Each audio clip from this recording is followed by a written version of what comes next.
Online is the next big UPSC. मतलब it will be the UPSC और UPSC second number पे आ जाएगा, ऐसा हो जाएगा। Online will be. क्यों करते थे हम सरकारी जॉब? हम सरकारी जॉब क्यों करते थे? नाम हो जाए, गांव, पहले तो ये होता था गांव के लोग जान जाए हमें, ये गांव में, अरे उस गांव में एक आईएएस ऑफिसर निकला है, इस गांव में एक आईएएस ऑफिसर निकला है। पहला तो ये होता है। दूसरा, शादी हो जाए। एक तो शादी पे मेरा यार इतना बड़ा है, आज के दिन है ना, थोड़ा सोच समझ के, चाहे लड़की हो लड़का हो, आपको ध्यान रखना है। आपके पेरेंट्स की जनरेशन नहीं है ये। पेरेंट्स में क्या होता था, हम देखेंगे मेजोरिटी में एक कमाता था, एक नहीं कमाता था। वो कोई अच्छी चीज नहीं थी, पर वहां पे क्या होता था, एक जबरदस्ती की डिपेंडेंसी हो जाती थी, क्योंकि एक सर्वाइवल में, यार मेरे बच्चे क्या करेंगे, वो चीज बीच में आ जाती थी। या मैं क्या करूंगा, मैं क्या करूंगी। आज के दिन अगर आप डेवलप्ड नेशंस को देखोगे, हम एक डेवलपिंग है जो डेवलप्ड बनने की तरफ जा रहे हैं। यूनाइटेड स्टेट्स में 52% डाइवोर्स रेशो है। मेरे को रणवीर अलाहाबादी ने बताया था, इंडिया के अर्बन सिटीज में भी ये बहुत हाई परसेंटेज जा रहा है। अगर मैं आपको बोलूं घर से आप बाहर जाओगे और 50% चांस से मरोगे, निकलोगे घर से बाहर? क्योंकि डाइवोर्स का मतलब आप समझ रहे हो ना यार। मतलब समझ रहे हो ना, आपका जो था, आप हाफ हो गए, बच्चे बट गए, पता नहीं किस तरफ जाएंगे। जो जिसके लिए कमाया वो चला गया, जो कमाया वो चला गया, जो थोड़ा बहुत था एक्स्ट्रा वो लॉयर को दे दिया। मतलब बर्बादी है डाइवोर्स। मतलब एक तरह से एक्सीडेंट के बराबर आप समझ सकते हो। जैसे एक ऐसा व्यक्ति जिसको आपने यहाँ जगह दी, देखो आपको एक सड़क पे चलता हुआ आदमी गाली दे, आप उल्टी गाली दे के मैक्स टू मैक्स शांत, 5 सेकंड का गुस्सा। पर आप को यहाँ पे कोई 5 साल रहने के बाद दे, तो हो सकता है आपके कुछ महीने खराब हो जाएं, साल खराब हो जाएं। चीज समझ में आ रही है? तो मैं क्या बोल सकता हूँ, एक्सीडेंट के बराबर है वो चीज। तो हम उस चीज को यूं सोच रहे हैं, अभी तो यार मैं 21 साल का हूँ, जब 30 साल का हो जाऊंगा तब देखेंगे। जनाब कुछ इचेज होते हैं, one is a 6 month etch, 3 year etch और 7 ईयर इच। ये रिसर्च है। जब भी लोग रिलेशनशिप में आती हैं, पहले लड़ाई होती है 6 महीने बाद, क्योंकि शुरुआत में तो वो लबी डबी होते हैं। फिर उसके बाद एक 3 साल बाद होती है, फिर एक 7 साल बाद होती है। क्योंकि आप किसी से मिलोगे, आप खुद को देख लो, क्या आप अपने सारे पत्ते खोलते हो? नहीं खोलते। अगला भी नहीं खोलेगा सारे पत्ते। तो आपको 3 साल में पता, अरे यार ये आदमी तो ऐसा है, मैं ऐसा हूं। प्लस 3 साल में अगर आपकी ग्रोथ रेट सेम नहीं है, दोबारा ध्यान से सुन लेना, बहुत इंपॉर्टेंट। अगर आपकी ग्रोथ रेट सेम नहीं है, आप सोच देखोगे 3 साल बाद आपके आइडियाज प्रिंसिपल सब बदल चुके हैं। अब यार दोनों आदमी कमाते हैं, आदमी औरत दोनों इंसान कमाते हैं, तो सर्वाइवल अब मेन नहीं है, क्या हैप्पीनेस है वो आपका मेन चीज है। और हैप्पीनेस नहीं है तो रास्ते बदल जाते हैं फिर। तो आपको एक, और एक टर्म है यार, मुझे बहुत ज्यादा एलर्जी है उससे, और आप भी इस चीज पे सोचना और अपने लाइफ में इंप्लीमेंट करना, समझ में आया तो आगे और स्प्रेड करना। एक वर्ड है, और ये मेरे को यूट्यूब से पता चला, कुछ प्रैंक वीडियो में देख रहा था, gold digger, right? There is a term called gold digger, और ये स्पेसिफिकली सिर्फ गर्ल्स को ही दे दिया है, जैसे कि सिर्फ गर्ल्स ही होती हैं, क्योंकि वो अभी भी उस आइडियोलॉजी पे चल रहे हैं कि कमाने वाले तो लड़के हैं, तो पैसे तो लड़की को चाहिए होंगे, क्योंकि लड़की तो कमा नहीं रही। उस आइडिया पे भी गोल्ड डिगर लड़की होती है। फिर मैं देखता हूँ अपना इंडियन मैरिज सिस्टम, जहां पे पहले लड़के को नाप लेते हैं वो कौन सी सरकारी जॉब कर रहा है, या लड़की को देख लेते हैं उसके पेरेंट्स के पास कितनी प्रॉपर्टी है। मतलब आप हर चीज को देखते हो, 12वीं में कितने नंबर थे, जॉब क्या करते हैं, घर वालों के पास कितनी प्रॉपर्टी है, क्या गाड़ी मकान दे सकते हो। मैंने कहा इससे बड़ा गोल्ड डिगर का एग्जाम्पल हो सकता है एक अरेंज मैरिज? तो मतलब इससे ज्यादा आप हिपोक्रेसी किस लेवल पे रखोगे? तभी मैंने कहा जितना चीजें हमने सीखी हैं पिछले 10-15 साल में, बहुत बढ़िया, हमें बहुत अच्छी चीजें सीखने को मिली। पर आपको हर एक को क्वेश्चन करने लग जाओ, क्या ये चीज सही है? और यार आपने कर ली, मेरे को यार ये बताओ, एक तो है ना दहेज में मिली हुई गाड़ी है ना, बहुत जल्दी ठुकती है। मान लो मेरी बात, आपने कमा के नहीं खाई, वो गंदी होगी, खराब होगी, टूटेगी वो। जो पैसा आप जो पैसा आपने खुद मेहनत से नहीं कमाया ना यार, वो चला जाएगा। लक्ष्मी है ये, एक हाथ से दूसरे हाथ जाती है। और आपको ये प्रश्न पूछना है, एक बार किसी ने मुझसे कहा, अमन यार तुम इतना है तुम्हारा, अर्न वर्न करते हो, तो तुम तो पार्टनर भी अकॉर्डिंगली वैसे ही देखोगे। तो लकीली मैं बहुत लोगों को पढ़ता हूँ, तो वॉरेन बफेट की मेरे को एक लाइन आ गई थी, अगर मेरे पास पैसा पड़ा है और मैंने पैसे के लिए शादी कर ली, तो मेरे से बड़ा बेवकूफ कौन होगा? फैक्ट नहीं है? अगर मेरे पास पैसा पड़ा है और मैं, हाँ या ना? तो आपको अपने आप से ये कुछ सवाल पूछने हैं जिंदगी के अंदर कि यार मैं किस प्रकार का पार्टनर चाहता हूँ, मेरा लाइफ में मिशन स्टेटमेंट ये है, तो मुझे कोई ऐसा पार्टनर चाहिए जो सेम मिशन स्टेटमेंट को समझ पाए, मैं जिस लेवल की रिस्क लेता हूँ वो रिस्क ले पाए, उस चीज को रिस्पेक्ट कर पाए, मुझे लाइफ में फैमिली स्ट्रक्चर चाहिए, क्या अगले को चाहिए? और यार फैमिली स्ट्रक्चर पे अब मैं सेकंड आना चाहूँगा। ये शायद आपको लगेंगे भैया पापा व मम्मी वाली बातें मत करो। आज हम एक पॉडकास्ट निकालेंगे एक और व्यक्ति के साथ और जितने भी मैं यार लोगों से मिला हूँ जो मेरे से 4-5 साल बड़े हैं, मैं उनसे मिलता हूँ, वो कहते हैं अमन यार हमारी चीज़ अंदर हमने अच्छा इसलिए कर पाए क्योंकि एक चीज़ कॉमन थी वो ये कि हम अपने पेरेंट्स से बहुत क्लोज़ थे। और क्लोज़नेस का मैं फ़ायदा बताता हूँ। क्लोज़नेस का फ़ायदा ये है मेरे पास बहुत है एनर्जी, उनके पास 25 साल का एक्सपीरियंस, आपने मैड किया, अब आप फँसोगे नहीं कहीं पे। प्लस वो एक ऐसा आदमी है जिन पे आप ट्रस्ट कर सकते हो अपने मम्मी-पापा। आप अपने दोस्तों पर ट्रस्ट कर ही नहीं सकते। एक फैमिली स्ट्रक्चर बता दूँ यार उसको है ना आप लिख लो 20 से 30s के लिए ये 30 साल की उम्र के बाद शायद ये अप्लाई ना हो क्योंकि तब फैमिली हो जाती है तो कुछ ऑर्डर बदलेगा। पहला है काम, प्रायोरिटी नंबर 1 काम। आपका भाई आपको छोड़ सकता है, आपकी बहन आपको छोड़ सकती है, आपका पार्टनर आपको छोड़ सकता है, डाइवोर्स हो सकता है, आपके पेरेंट्स बूढ़े हो सकते हैं, पर आपका काम आपको कभी नहीं छोड़ेगा, ठीक है? सेकंड नंबर पे आती है फैमिली। अब इसका मतलब ये नहीं है मम्मी को चोट लगेगी तो हम काम नहीं छोड़ेंगे, वो ऑब्वियस है, काम छोड़ोगे उस टाइम आप। सेकंड नंबर पे आती है फैमिली और फैमिली में मैंने इस हिसाब से ऑर्डर रखा है किसके साथ मैं कितने साल रहा हूँ। तो सबसे ज़्यादा रहे हैं पेरेंट्स के साथ, तो पहले पे आ गए पेरेंट्स, सेकंड पे आ गए भाई-बहन, सिबलिंग्स, थर्ड पे आ गया स्पाउस अगर आपकी शादी हुई है और फोर्थ पे आता है आपका जनाब फ्रेंड। और मेरे फ्रेंड की डेफिनेशन बहुत ज़्यादा स्ट्रिक्ट है और उसके पीछे मैं रीज़न बताऊँगा। एक एग्ज़ाम्पल लेते हैं, कहानी होती है। एक ट्रेन है जिसके ब्रेक फेल हो चुके हैं और आपके पापा उसके ड्राइवर हैं और वो 2 डायरेक्शन में फट रही है। एक रेल ट्रैक पे मैंने आपको बाँध रखा है और एक रेल ट्रैक पे 10 लोगों को बाँध रखा है। तो एथिकली तो मुझे आपके ऊपर चढ़ा देनी चाहिए जिससे कि 10 लोगों की ज़िंदगी बच जाए। पर आपके पापा क्या करेंगे 10 पे चढ़ा देंगे सिर्फ़ आपकी एक को बचाने के लिए।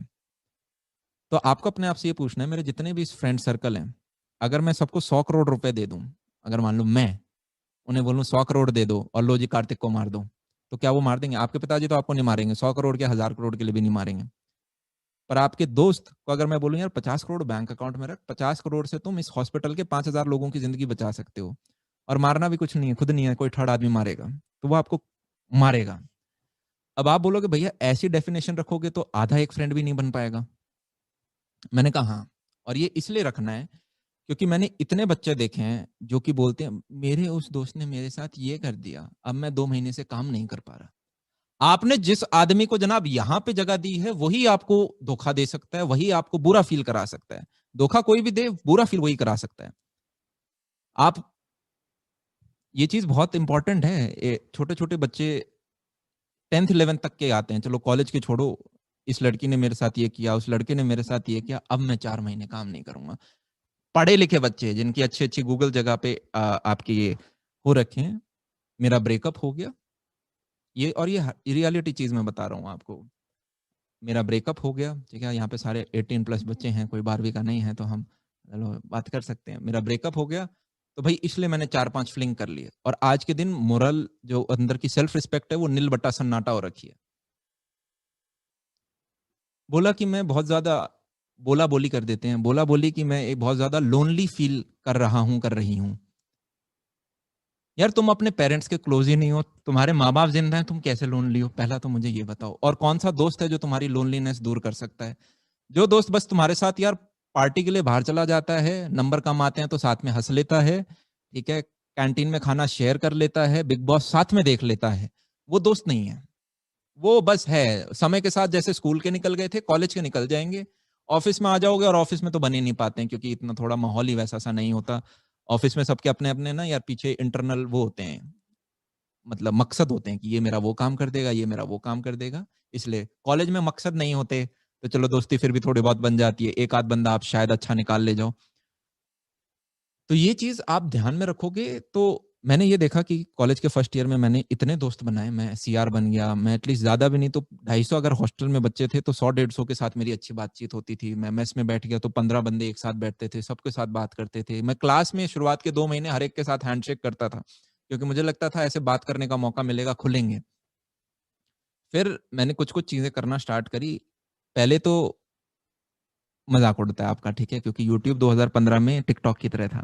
तो मेरे को अभी भी याद है एक किस्सा और ये कल आईआईटी दिल्ली में सेमिनार हुआ था, वहाँ पे एक बच्चे ने पूछा था, "क्या कोई मज़ाक उड़ाता था?" तो मैंने कहा, "फर्स्ट ईयर की बात है, मैं ऐसे ही बैठा हूँ, पीछे से ज़्यादा लड़कियाँ नहीं पर हमारे बैच में ठीक थी, 50 में से 12-13 गर्ल्स थी। अच्छा जेंडर रेशियो था मतलब ये खराब है। पर इंजीनियरिंग कॉलेजेस को देखें तो ठीक जेंडर रेशियो था। तो उन्होंने कहा, उसने आके कहा कि अमन तुम यूट्यूब पे वीडियो बनाते हो? मैंने कहा हाँ। कुछ नहीं बोला, मुड़े और चले गए। और मैंने कहा भाई साहब इतना गंदा काम कर रहे हैं क्या? यार ये तो बहुत ज्यादा हो रहा है। पर कोई नहीं, आप धीरे धीरे करते हो। फिर उन्हीं में से एक दोस्त आके एक दिन बोलता है, अरे यार तेरे एक वीडियो पे 50,000 व्यू थे। फिर वो चला जाएगा, खुश होके चला जाएगा। फिर आपके 6 महीने 1 साल बदलेंगे और ये बंदे बोलेंगे कुछ। एक दो दोस्त होंगे जो कि खुश होंगे, अरे यार तेरा तो चैनल बड़ा है तो हाँ, ओहो ओहो। फिर आपका एक और साल निकलेगा और आप देखोगे सारे के सारे अब दूर हो गए हैं। क्योंकि एक जेलसी पनप जाती है और वो नेचुरल है, उनकी कोई गलती नहीं है। आपके अंदर भी आएगी अगर आपका पड़ोसी एकदम से कुछ हो जाता है ना, ये है जेलसी आ जाएगी आपके अंदर। और फिर अब जो वो दोस्त आपको एडवाइस दे रहा है, हो सकता है वो आपके भले के लिए ना हो। चीज समझ में आ रही है? तो 3 टाइप के लोग होते हैं यार। मैंने एक बहुत बढ़िया किताब पढ़ी, अगर यहाँ होगी तो मैं, हाँ, रिलेंटलेस है। इसके अंदर आपको बताया गया 3 टाइप के व्यक्ति। एक होता है कूलर, एक होता है क्लोजर, एक होता है क्लीनर। आपको क्लीनर बनना है जिंदगी में। कूलर वो आदमी है जो कि सबसे बहुत अच्छे होकर बात करता है, सबको खुश रखता है, पर उससे एक्शंस एग्जीक्यूट नहीं किए जाते। ठीक है, वो सबसे खुश रहेगा, किसी को नाराज नहीं करेगा, सीधी बात नहीं बोलेगा मुंह पे कि यार ये बात गलत है। वो डिप्लोमेटिक हो जाएगा, अरे नहीं यार ऐसे भी, ये भी ठीक है, वो भी ठीक। क्लोजर वो आदमी है जो कि बस उतना काम करता है कि चीजें एग्जीक्यूट हो जाएं। मतलब पेपर से वो 4 दिन पहले पढ़ के 8 GPA ले आएगा, समझ में आ रहा है, पर वो पूरे सेमेस्टर नहीं पढ़ने वाला। क्लोजर वो आदमी है जिसके गट फीलिंग को वो मानता है। मान लो गट फीलिंग, यार आपने हमेशा ये चीज ऑब्जर्व करिए, आप किसी से बात करते हो और आपको फील हो जाता है अंदर से एक वाइब, ये गलत आदमी है, या ये गलत बोल रहा है, या ये चीज से नहीं करना चाहिए। वो आपका है इनर इंस्टिंक्ट, जो कि सालों करोड़ों सालों से आपकी चीज आई है। एकदम से डर आता है तो आपके रोंगटे खड़े हो जाएंगे, कुत्ता भौंकेगा तो रोंगटे खड़े हो जाएंगे आपके, राइट। उस चीज को आपको इम्ब्रेस करना है। जितने भी यार हाईली सक्सेसफुल लोग हैं वो हाईली प्रैक्टिकल प्रैग्मेटिक हैं। वो जो स्ट्रक्चर मैंने आपको चीज बताई वो हाईली प्रैक्टिकल स्ट्रक्चर है जो कि आपको रुकने नहीं देगा। माँ बाप आपको कभी रोकेंगे नहीं, दोस्त आपके बने नहीं। अब दोस्त बने नहीं इसका मतलब ये नहीं कि आप हेल्प ना लो। एक और चीज है, ये सोसाइटी, मान लो यार आप एनआईटी में आपका एडमिशन हुआ और आपसे कोई भी बच्चा कोई भी रैंडम चीज आके पूछता है, मैं एक 10th क्लास का बच्चा हूँ या 12th क्लास का बच्चा हूँ, मैं आके आपसे पूछता हूँ भैया बोर्ड के लिए कैसे पढ़ाई करनी है, तुम पड़ोसी हो मेरे, तो तुम कूद के बताओगे यार ये किताब पढ़ लो, ये पढ़ लो, ये पढ़ लो, ये पढ़ लो, हाँ है ना। तो आप कभी भी समाज में लोगों से हेल्प मांगने जाओगे, अपने बड़े लोगों से, तो वो आपको कूद के बताएंगे यार मन ये कर, ये कर, ये कर, ये कर, ये कर, ये मत कर, राइट। तो आप हेल्प लो, जितने लोगों से आप हेल्प ले सकते हो उतने लोगों से लो। मैंने तो बेशर्मों की तरह हेल्प ली है सबसे, तो आप बेशर्मों की तरह लो, पर यहां जगह मत दो। चीज समझ में आ रही? यहां जगह दी तो अब आप चोट खाओगे और आपके 2 महीने 4 महीने 6 महीने बर्बाद हो सकते हैं। और 2 चीजें जो आपको सबसे ज्यादा सिखाएंगी आपके लाइफ के बारे में, पहला, एक स्टार्टअप खोल लो। चाहे सक्सेस हो या फेल हो, आप इतना सीख जाओगे जितना आप अपनी ग्रेजुएशन से नहीं सीखोगे। दूसरा, रिलेशनशिप। भैया क्या बोल दिया लास्ट के सेमिनार पूरे में, बताया कि इन चक्करों में नहीं पढ़ना, और लास्ट में बोल दिया एक रिलेशनशिप। इसमें यार ये है, देखो, पहली चीज वो बच्चे नहीं बनना जो कि मम्मी से पैसे लेके फिर दीदी को बाहर घुमाने ले जा रहा है, या दीदी वही पापा से पैसे लेके भैया को बाहर घुमाने ले जा रही है। 200 रुपए का समोसा मत खिलाओ, 2000 रुपए के कैफे में लेके जाओ, और खुद के पैसे हों आपके, राइट। बेसिकली आप अपना खुद का धंधा भी खोलोगे ना तो आप अकड़ में रहता है वो आदमी थोड़ा, खुद का काम कर रहा हूँ, खुद का पैसा कमाता हूँ, किसी से नीचे क्यों दबूं मैं। बात सही है, अपना प्राइड रहता है उसका। पर जब आप लाइफ में किसी को 50% अपनी प्रॉपर्टी देते हो ना, दिमाग में 50% रियल स्टेट आप जब देते हो उसे, वो आदमी दबाता है आपको। और वहां आप बेंड करना आप सीखते हो कि यार ओके यहाँ मुझे भी बेंड करना होगा। आप रीजन्स बनाते हो, आप ये देखते हो, आप 50% पॉपुलेशन जो दूसरा जेंडर है उसको और अच्छे से समझ पाते हो। मेरा मानना ये है, मैं बॉयज हॉस्टल में जैसे रहा हूँ, आप सिर्फ लड़कों के बीच में रहोगे ना तो आप मतलब थोड़े अनटाइडी हो जाते हैं हम एक पॉइंट के बाद, हमारा रहने रहने का। मतलब मैं हिंदी बोलता था 12वीं तक, और मैं कॉलेज के फर्स्ट सेमेस्टर के बाद देसी बोलने लग गया था फॉर सम रीजन। तो वहां पे नॉर्मल बच्चों से बात हो रही है तो लड़कों को तो कोई नहीं, उनको में तो कूल है वो चीज, ठीक है। पर अगर आप किसी लड़की से बात करोगे तो वो आपको बोलेगी अरे ऐसे कैसे बात, वो आपको लेवल पे लेके आएंगी। तो मतलब आप काफी अच्छी चीजें भी सीखोगे, और आपको ये पता चल जाएगा कि हाँ वो एक सॉलिड एक्सपीरियंस है, मतलब समझ में आ रहा है। और उसको आपको लर्निंग की तरह लेना है, और वो बंदे मत बनना है यार। चलो फिर ये लंबे ही हो जाएँगे। तो आगे पता नहीं हमारा कितना हमारे पास टाइम बचा हुआ है, 9:22 हो गए हैं, आज वीडियो डालना था। सब उड़ गया, ठीक है। तो एक तो यार चाहे आप लड़के हो, लड़की हो, एक बहुत प्यारी लाइन मेरे को किसी ने बोली थी, यार अमन वो लोग जो बोलते थे तुम्हारे बिना एक पल नहीं रह सकते, आज दूसरे की बाहों में वरमाला डाल रहे हैं। तो दुनिया से ये भरोसा तो उठ गया कि कौन क्या सच बोल रहा है, कौन क्या झूठ बोल रहा है, आपका काम ही आपके साथ रहेगा। आप जो अभी फर्स्ट ईयर में आपका जो छोटा-सा प्यार है, करो वो सारी चीज़ आप सीखो, रिलेशनशिप भी ठीक है यार, आप कुछ करोगे तभी आप पता चलेगा यार नहीं ऐसे नहीं करना चाहिए, ये करना चाहिए, इस प्रकार का आदमी मेरे को ज़िंदगी में चाहिए। पर 100% ट्रस्ट पे मत चलना, आप धोखा खाओगे। ये गर्ल्स के लिए भी है और ये बॉयज़ के लिए भी है, ठीक है? तो पता चला आप पेपर छोड़ दिए क्योंकि जनाब हाँ, लगे हुए हैं, हमारा रिलेशनशिप चल रहा है, सारे दोस्त छोड़ दिए क्योंकि और दोस्त भी कौन सी अच्छी चीज़ है। काम करो बैठ के अपना बस बैठ के, काम करो अपने माँ-बाप के साथ रिलेशनशिप बनाओ, ये अगले 3-4 साल वो हैं जब आपको उनके साथ बॉन्डिंग खोलनी है।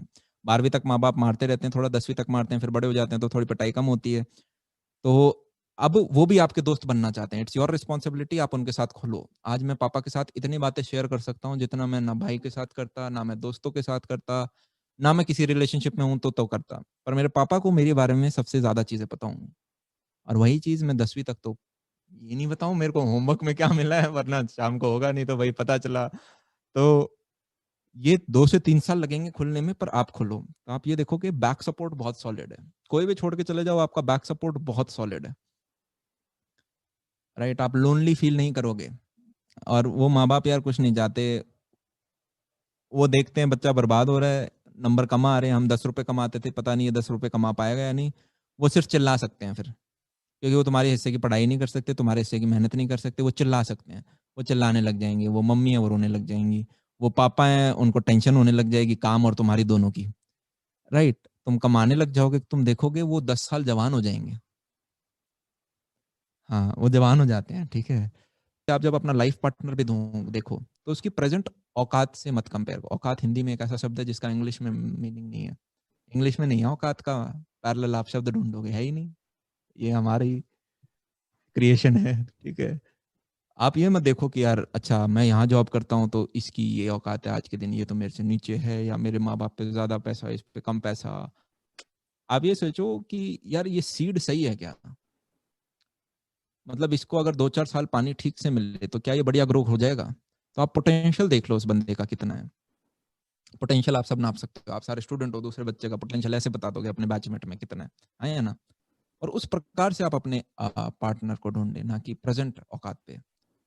तो वरना आप कौरव बन जाओगे, पांडव नहीं बन पाओगे। ठीक है? आप सेना ले जाओगे और युद्ध तो दूसरी चीज़ से जीतना था। पता चला सेना ले गए फिर डाइवोर्स कराते फिर रहे हो क्योंकि बाकी चीज़ें तो मैच करी ही नहीं। वो क्या फ़ायदा फिर? ठीक है? दिल में जगह मत दो, जिसको दिल में जगह दोगे वही आपको दर्द पहुंचा सकता है। तो दोस्त आपका आधा एक हो सकता है। और जितने भी लोग रिलेशनशिप में आएंगे, एक चीज ध्यान रखना, मैं एक सक्सेसफुल आदमी का एग्जांपल देता हूँ। तो उम्र ज्यादा नहीं पर 100 करोड़ से ऊपर कमा रखे थे उन्होंने, 30 के आसपास ही। उन्होंने कहा, अमन ऐसे व्यक्ति जिन्होंने कहा कि तुम्हारे बिना एक पल नहीं रह सकते, वो आज किसी और के गले में वरमाला डाल रहे हैं। तो ये चीज ध्यान रखनी है कि जैसे जैसे आप बड़े होगे ना, आपके गोल्स वगैरह सब बदलते जाएंगे। और जब कॉलेज में कोई बोलता है कि यार तुम ही मेरे सब कुछ हो, उस चीज को है ना थोड़ा प्रैक्टिकल होकर सोचना है कि क्या मैं भी ये चीज बोल सकता हूँ, तो अगला भी मतलब वो 100% चीज नहीं है। कहीं उसके पीछे आपने अपना करियर सैक्रिफाइस कर दिया, वो ज्यादा इंपॉर्टेंट है। गाड़ियों के पीछे मत भागो, बंगले के पीछे मत भागो, पर्पस के पीछे भागो, बाकी सारी चीजें अपने आप आएंगी। तो एक लड़की आई, बोली, और मैंने 2-3 ही वीडियो डाले थे जिन पे 5-10 व्यूज, ज्यादा व्यूज भी नहीं आते थे। वो आई पीछे से, हाँ तुम यूट्यूब पे वीडियो डालते हो? मैंने कहा हाँ। और बेइज्जती, मतलब इतना गंदा हम काम कर रहे हैं कि बात करना ही ठीक नहीं। बोला अच्छा करते हो, गंदा करते कुछ नहीं, पलट के चले गए। फिर आपको 1 साल 1.5 साल होता है, आपका एक दोस्त आपको बोलेगा, अरे यार तेरे तो एक वीडियो पे 50,000 व्यू, 50,000 लोगों ने देखा तेरे को। फिर 1.5 साल और बीतेगा, 1 साल, वो बोलेंगे अरे तेरे तो 1.5 लाख फॉलोवर हैं, 1.5 लाख। फिर 1 साल और बीतेगा, वो बोले, फिर वो बातें नहीं करेंगे आपसे। जब तक आप उनके, और ये बड़ी हार्ड रियलिटी है और ये मेरे को बड़ी पर्सनल लेवल पे भी चुभी, दोस्त के आपके मैथ्स में 10 आउट ऑफ 6 है और उसके 10 आउट ऑफ 10 है, आप थोड़ा सा जेलस हो जाते हो। 3 इडियट्स तो सबने देखी है ना, दोस्त के अच्छे नंबर आए अच्छा लगता है, पर दोस्त के आपसे अच्छे नंबर आए हैं तो बहुत बुरा लगता है। वो प्रॉपर डायलॉग तो मुझे ऐसा सा ही हुआ। तो डिस्टेंस अपने आप होना स्टार्ट हो गया, मतलब तो मैंने ऑल्दो कभी कुछ चीजें रिवील नहीं करी कि मैं क्या काम करता हूँ दोस्तों को, कभी फाइनेंस रिवील नहीं करे, पर फिर भी आप देखोगे कि वो चीज दूर होती गई। और तो एक किताब में पढ़ रहा था रिलेंटलेस, उसमें लिखा था कि एक जो फाउंडर होता है स्टार्टअप का, उसको घर परिवार सब छोड़ना होता है, वो सॉलिट्यूड में जीता है, तो इसमें कायम ही नहीं है। ये समझ पा रहे हो? तो जब आप ऊपर उठना स्टार्ट करोगे ना, तो क्या है, नीचे तो सब हैं, आप जब आप ऊपर उठना स्टार्ट करोगे आप सॉलिट्यूड में जी रहे होगे। वो अकेलापन होगा आप में, पर वो उस अकेलेपन को एंजॉय करोगे क्योंकि आप अपनी जिंदगी की सबसे अच्छी लैला के साथ, और वो है आपका काम।